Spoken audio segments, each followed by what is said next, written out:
আছি, আপনাদের সাথে কথা বলছি, আজকে থেকে 20 বছর আগে আমি এই মাঠে খেলাধুলা করতাম। কথা বুঝতে পারছেন? বিশ্বাস করলেন না? আজকে থেকে 20 বছর আগে আমি এই মাঠে খেলাধুলা করেছি। এমনকি একদিন আমার বাবা আমাকে বলেছিলেন, এবং আমি খেলাধুলা খুব পছন্দ করতাম, এবং আপনারা জানেন যে আমি খেলাধুলার সাথে ছিলাম, অনেক দূর পর্যন্ত খেলেছি আলহামদুলিল্লাহ।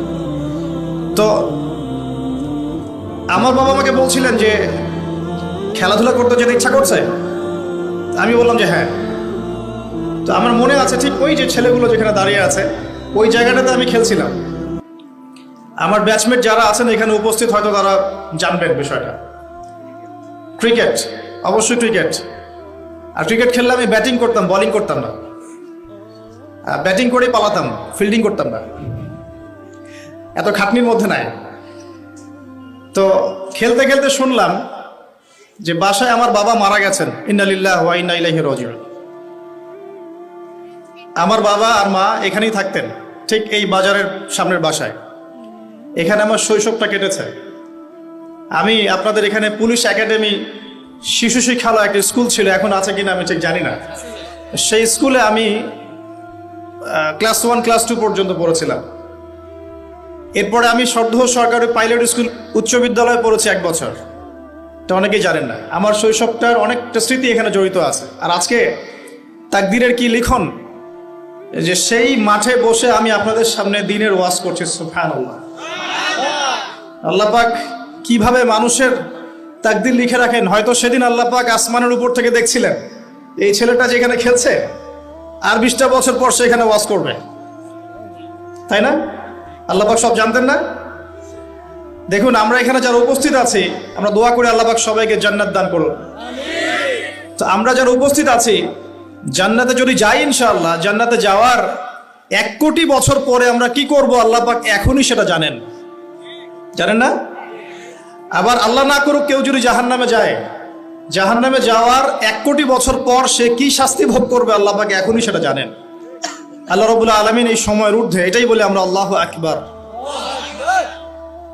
আরো ঘটনা আছে, বলতে গেলে আজকে ওয়াজের সময় শেষ হয়ে যাবে।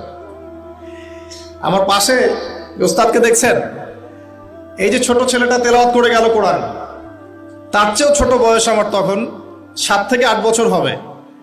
আমার কোরআনের হাতে খড়ি হয়েছে ওস্তাদ নজরুল হুজুরের কাছে। এটা আপনারা অনেকেই জানেন। তো আলহামদুলিল্লাহ আমি এখনো খুশি যে আলহামদুলিল্লাহ অনেক স্টুডেন্ট পড়ান মাশাআল্লাহ, এবং অনেকে তার স্টুডেন্ট আছেন এখানে। আমার কোরআনের হাতে খড়ি হয়েছে এখানে। এবং এরপরে আমার বাবা ইন্তেকাল করার পর আমরা চলে যাই এখান থেকে। সেখানে গিয়ে আমরা রংপুরে থাকা শুরু করি আর কি। এখন আমি ঢাকার বাসিন্দা। তাকদীর ঘুরছে কিভাবে। এরপরে আরো অনেক পড়াশোনা করতে হয়েছে, মাদ্রাসার সাবজেক্টগুলো পড়তে হয়েছে, ইউনিভার্সিটিজ কভার করতে হয়েছে। বিগত প্রায় 10 বছর থেকে আমি মোটামুটিভাবে 14 থেকে 15 জন ওস্তাদ এর কাছে পড়েছি। 14 থেকে 15 জন। এই যে পড়ার পরে আমি মনে করছি যে আমি ইসলামের কিছুই জানি না। আমার কাছে এখন মনে হয় ইসলামের জ্ঞান এত গভীর, যার মধ্যে কেবল ডুব দিয়েছি আমি, কোনো মণিমুক্তাও তুলতে পারি নাই। আমি কিভাবে আপনাদেরকে মণিমুক্তা দিব? আর এই পথে চলার সময় দেখেছি যে বাস্তবতা আর কোরআন সুন্নাহ এক জিনিস নয়। বাস্তব চলছে একভাবে, কোরআন সুন্নাহ বলছে আরেকভাবে। বাস্তবতায় সুদ খাওয়া মানুষের কাছে ফরজ হয়ে গেছে, আর কোরআন সুন্নাহ বলছে সুদ খেলে আল্লাহ এবং তার রাসূলের সাথে যুদ্ধ করা হয়। বাস্তবতায় আমরা দেখছি যে প্রত্যেকটা ছেলে মেয়ে, অলমোস্ট এভরিবডি ফ্রি মিক্সিং জেনার সাথে জড়িত। আর কোরআন বলছে আমাদেরকে ওয়ালা তাকরাবু জিনা, জেনার কাছেও যেও না। তো কোরআন সুন্নাহর সাথে বাস্তবতার বিশাল ফারাক। কোরআন সুন্নাহ বলছে আল্লাহ পাকের জমিনে লা ইলাহা ইল্লাল্লাহর পতাকা উড়বে, কিন্তু আমরা দেখছি আল্লাহর এই বিশাল জমিন, পুরো পৃথিবীতে এখন কাফেরদের পতাকা উঠছে। কোরআন সুন্নাহ আল্লাহ পাক বলছেন যে পরিবারগুলো হতে হবে আদর্শ পরিবার, জান্নাতের টুকরার মতো। আর আমরা বাস্তবতা দেখছি, দেখুন অলমোস্ট এভরি পরিবারের মধ্যে ফাসাদ আর ফিতনা, ফাসাদ আর ফিতনা। মনে হচ্ছে এক একটা জাহান্নামের টুকরা হয়ে যাচ্ছে। আমরা কোরআন শুনে পাচ্ছি মেয়েদেরকে খাস পর্দায় থাকতে হবে, আর আমরা বাস্তবতা দেখছি মেয়েরা বেপর্দায় বাইরে বের হচ্ছে। কোরআন সুন্নাহ বলছে যে সবাইকে দ্বীনের জ্ঞান অর্জন করতে হবে ফরজ, তো বাস্তবতা দেখছি আমরা মানুষ কোরআনটাও বিশুদ্ধ করে তেলাওয়াত করতে পারছে না বেশিরভাগ মানুষ। কোরআন হাদিস বলছে সালাত যে ব্যক্তি ছেড়ে দেয়, মান তারাকা সালাতান মুতাআম্মিদান ফাকাদ কাফার, কেউ সালাত যদি ছেড়ে দেয় ইচ্ছা করে সে ব্যক্তি কুফরি করে। আর বাস্তবতা দেখছি বেশিরভাগ মুসলিম নামাজ পড়ে না। কোরআন সুন্নাহ বলছে যে আপনাকে যাকাত দিতে হবে, নিসাব পরিমাণ সম্পদ হলে যাকাত দিতে হবে, কিন্তু আমরা বাস্তবতায় দেখছি আমরা দান সদকা করতে রাজি, যাকাত দিতে রাজি নই।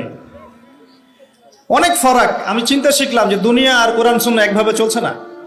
কোরআন এবং সুন্নাহ আমাদেরকে বলছে কোরআন সুন্নাহকে হাতে নিয়ে আমরা প্রায় 1250 বছর এই বিশ্বটাকে শাসন করেছিলাম, আর আজকে বিগত 200 থেকে 300 বছর আমরা দেখছি আমরা শাসিত।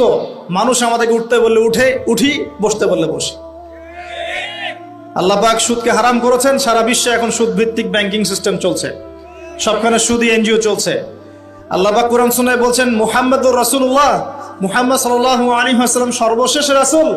আমরা দেখছি সমাজে এমন মানুষও বের হয়েছে বলছে মুহাম্মদ সাল্লাল্লাহু আলাইহি ওয়াসাল্লাম শেষ নবী নন, আরো নবী আসতে পারে। আচ্ছা, এমন মানুষ আছে।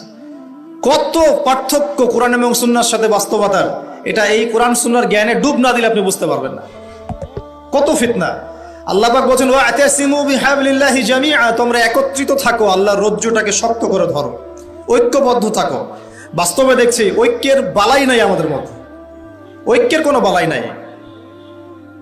আমরা নিজেদের মধ্যেই, নিজেদের ঘরানার মধ্যেই শত শত দলে বিভক্ত হয়ে গেছে, আমাদের শক্তি হারিয়ে গেছে।